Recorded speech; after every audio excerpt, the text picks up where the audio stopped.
आज हम लोकतंत्र और विविधता का जो रिमेन चैप्टर रहता है उसके बारे में पढ़ेंगे। इसमें आता है बेटा अब सामाजिक विभाजनों की राजनीति।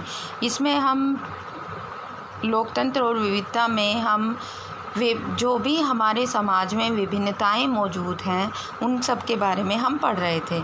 अब आ जाता है सामाजिक विभाजनों की राजनीति कि जो समाज में विभाजन मौजूद हैं अगर उन विभाजनों के आधार पर उनको आधार बना लिया जाए तो राजनीति में अगर उन सामाजिक विभाजनों को हम आधार बना लेते हैं तो हमारा देश विखंडन की तरफ यानी कि बंटवारे की तरफ जाता है। एक दूसरे के जो समुदाय हैं, धर्म, भाषा, जाति के आधार पर जो भी सामाजिक विभाजन है, जो समुदाय हैं वो एक दूसरे से विरुद्ध होने लगते हैं। यहाँ पर अब जो इम्पोर्टेंट चीज़ हमारी आ जाती है वो है कि थोड़ा सा डिटेल में ही पढ़ना ज़्यादा फ़ायदेमंद रहेगा क्योंकि बेटा ये क्वेश्चन 2-3 इसमें से बहुत इम्पोर्टेंट है कि क्या हर सामाजिक विभाजन राजनीतिक विभाजन की ओर जाता है या सामाजिक विभाजन किस तरह राजनीतिक विभाजन को प्रभावित करता है, ये सारी चीज़ें तो इसमें हम थोड़ा डिटेल में ही पढ़ेंगे। सामाजिक विभाजन राजनीति को किस प्रकार प्रभावित करते हैं हम इसमें ये पढ़ने चाहेंगे। पहली नज़र में तो राजनीतिक और विभाजनों का मेल बहुत ही खतरनाक रखता है कि अगर राजनीति सामाजिक विभाजनों के आधार पर हो जाए तो ये बहुत ही विस्फोटक होगा क्योंकि जो भी पार्टियां होंगी उनके बीच प्रतिद्वंद्विता का माहौल यानी कि कंपटीशन का माहौल हो जाएगा और समाज क्या होगा, एक फूट का शिकार बन जाएगा। ऐसे में देश विखंडन की तरफ जा सकता है यानी कि टुकड़ों में बढ़ सकता है। परिणामों का दायरा, उत्तरी आयरलैंड, इसमें हम रिजल्ट देखेंगे कि किस तरह से जब सामाजिक विभाजनों को आधार बनाया गया है तो राजनीतिक विभाजन हुए हैं।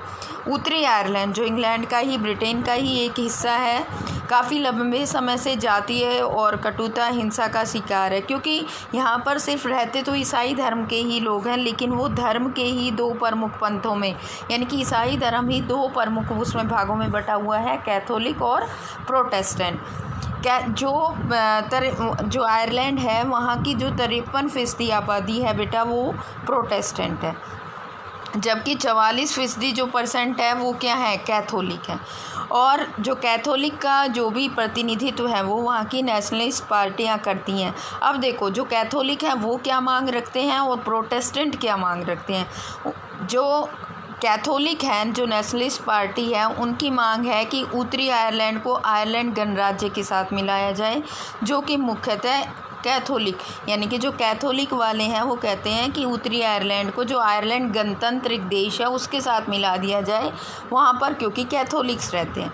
और जो प्रोटेस्टेंट हैं उनका प्रतिनिधित्व यूनियनिस्ट पार्टियाँ करती हैं जो ग्रेट ब्रिटेन के साथ रहने यानी कि वो क्या चाहती हैं कि उत्तरी आयरलैंड को ग्रेट ब्रिटेन के साथ यानी कि कैथोलिक चाहते हैं कि आयरलैंड गणराज्य में मिला दिया जाए और जो प्रोटेस्टेंट है वो चाहते हैं कि उनको ग्रेट ब्रिटेन में मिला दिया जाए।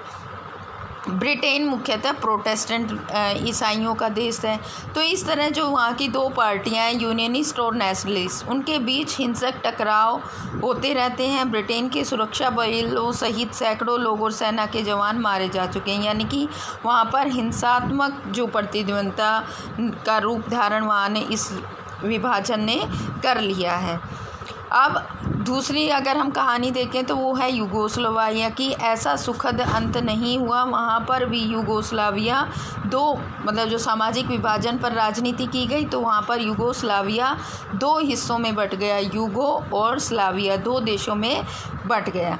तो इस तरह से हम इन उदाहरणों के आधार पर देखते हैं कि राजनीति और सामाजिक विभाजन का मेल नहीं होना चाहिए क्योंकि यह देश को विखंडन की तरफ, बंटवारे की तरफ ले जाता है। ये इसमें एक कहानी दी हुई है बुल्गारिया, रोमानिया या भारत की, ये आप लोग खुद रीड करेंगे।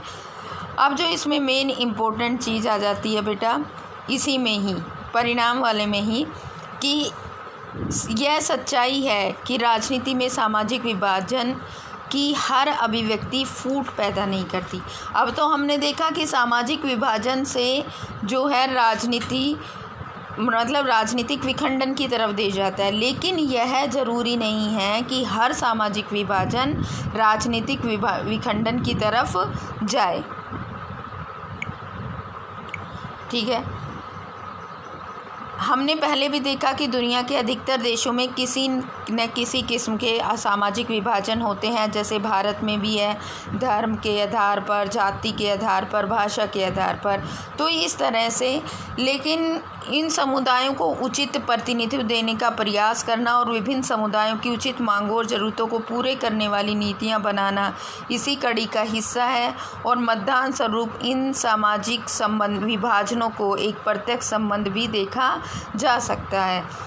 किसी एक दल को दूसरे के मुकाबले ज़्यादा पसंद करते हैं और उसी को वोट देते हैं। कई देशों में ऐसी पार्टियां हैं जो सिर्फ एक ही समुदाय पर ध्यान देती हैं और उसी के हित में राजनीति करती हैं। और इन सब की परिणति अब क्या है बेटा कि कई ज़रूरी नहीं है कि सामाजिक विभाजन जो है वो राजनीतिक विखंडन की तरफ ही जाए, लेकिन अगर हम सिर्फ एक ही समुदाय के हित पर, जैसे फॉर एग्जांपल श्रीलंका में होता है कि वो लोग जो सिंगली हैं, तमिल हैं, ईसाई हैं, वो लोग क्या करते हैं कि वो सिर्फ सिंगलियों की ही बातों पर या उनके हितों पर ध्यान देते हैं, तो वहाँ पर रहने वाले अन्य समुदाय जो हैं वो उसके विरुद्ध हो जाते हैं और वहाँ पर गृह युद्ध की स्थिति बनी हुई है।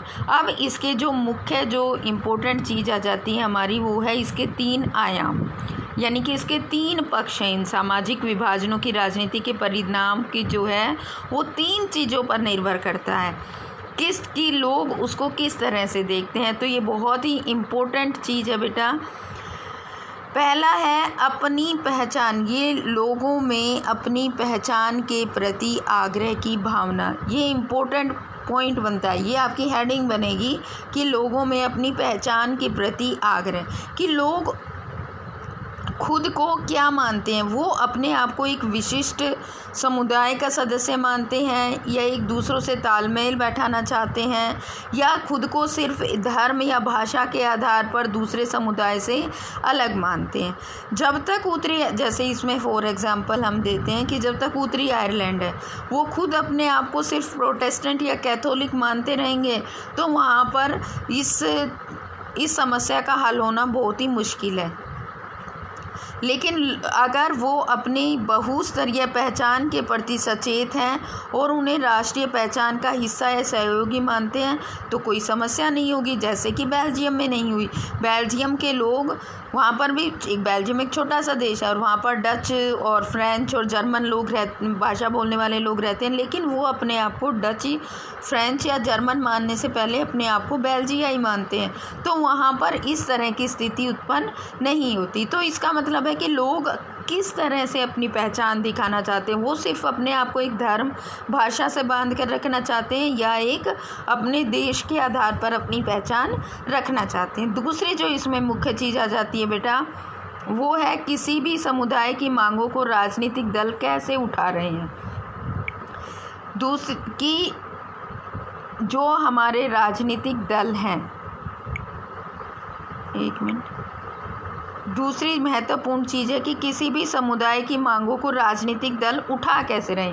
यानी कि मान लो कोई भी समुदाय है, हमारे देश का है, हिंदू धर्म का है, ये है वो है, तो वो अपनी मांगें रखता है, लेकिन जो हमारे राजनीतिक दल हैं वो उसको सरकार के सामने, जो हमारी पार्टियां वो उसको सरकार के सामने कैसे पेश कर रही हैं। दूसरे समुदाय को नुकसान न पहुंचाने वाली मांगों को मान लेना आसान है। जैसे श्रीलंका में केवल सिंगलियों के लिए मांगे तमिल समुदाय की पहचान और हितों के खिलाफ थी। यूगोस्लाविया में भी ऐसा ही हुआ कि नेताओं ने अपने जातीय समूह की तरफ से ऐसी मांगें रख दी जिन्हें देश की सीमा के भीतर पूरा करना संभव नहीं था, तो वो देश विखंडन की तरफ चला। यानी कि एक ही समुदाय के जो भी गलत मांगे हैं उनको भी मान लेना, वो दूसरे समुदाय के हितों के विरुद्ध होती हैं कि हमें तो ये दे दिया जाए और उनका ये बंद कर दिया जाए दूसरे समुदाय का। अगर सरकार ऐसी चीज़ें मान लेती है, सभी के हितों का ध्यान नहीं रखती, तो इस तरह की स्थिति उत्पन्न हो जाती है। नेक्स्ट जो इसमें एक इम्पोर्टेंट चीज़ आ जाती है बेटा, वो है तीसरी की सरकार का रुख कैसा है। एक मिनट, तीसरी चीज़ है सरकार का रुख कैसा है, यानी कि सरकार कैसा रवैया अपनाती है। और उन मांगों पर क्या प्रतिक्रिया यानी कि किस तरह का रिएक्शन देती है। जैसे बेल्जियम और श्रीलंका के उदाहरण से आप समझ सकते हैं कि बेल्जियम में उनका जो रुख है वो सभी को समानता देने का है, सभी को समान अधिकार, सभी को समान महत्व देने का, लेकिन श्रीलंका में सिंगलियों को ज़्यादा महत्व दिया जाता है। तो इस तरह की स्थिति उत्पन्न हो जाती है कि उसके परिणाम नुकसानदेह या गलत निकलते हैं। तो इस तरह से किसी भी देश में सामाजिक विभिन्नताओं पर जोर देने की बात को हमेशा खतरा मानकर नहीं चलना चाहिए। लोकतंत्र में सामाजिक विभाजन की राजनीति की अभिव्यक्ति एक सामान्य बात है, एक स्वस्थ राजनीति का लक्षण भी हो सकता है। अगर हम सिर्फ सामाजिक विभाजनों के आधार पर ही राजनीति करें तो उसके जो भी परिणाम होंगे वो सकारात्मक नहीं होंगे, नकारात्मक ही होंगे। ठीक है, नेक्स्ट इसमें जो हमारी इम्पोर्टेंट चीज़ आ जाती है वो है कि जो लोग खुद को वंचित, उपेक्षित और भेदभाव का शिकार मानते हैं उन्हें अन्याय के संघर्ष भी करना होता है। ऐसी लड़ाई अक्सर लोकतांत्रिक रास्ता ही अख्तियार करती है बेटा, क्योंकि उसका समाधान पाने का प्रयास हमें कई प्रकार की सामाजिक असमानताएं इतनी ज़्यादा गैर बराबरी और अन्याय वाली होती हैं कि उनको स्वीकार करना असंभव हो जाता है।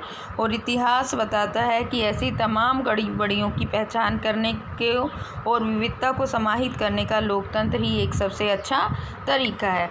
इसमें एक मिनट बेटा,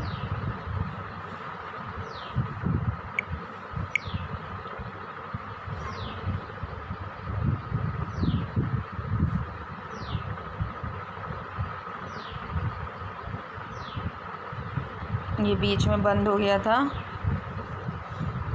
नेक्स्ट इसमें हमारा जो इम्पोर्टेंट चीज़ हमने पढ़ी, इसका रिज़ल्ट क्या निकला, ये हम इसमें दो तरह से क्वेश्चंस इम्पोर्टेंट आते हैं कि राजनीति किस प्रकार सामाजिक विभाजनों को प्रभावित करती है, या सामाजिक विभाजन एक क्वेश्चन बनता है कि किस प्रकार राजनीति जातिग्रस्त है और जाति राजनीतिग्रस्त है, यानी कि जाति के आधार पर किस प्रकार राजनीति की जाती है और राजनीति के आधार पर किस प्रकार जातियों में विभाजन की भावना रखी जाती है।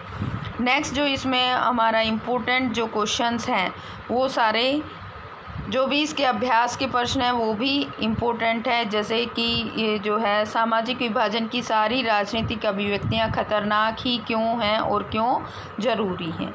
तो इसके अभ्यास के सारे प्रश्न आप याद करोगे और फिर भी अगर डाउट्स हैं तो आप मुझे मैसेज कर देना, मैं दोबारा से इसको पढ़ाऊँगी।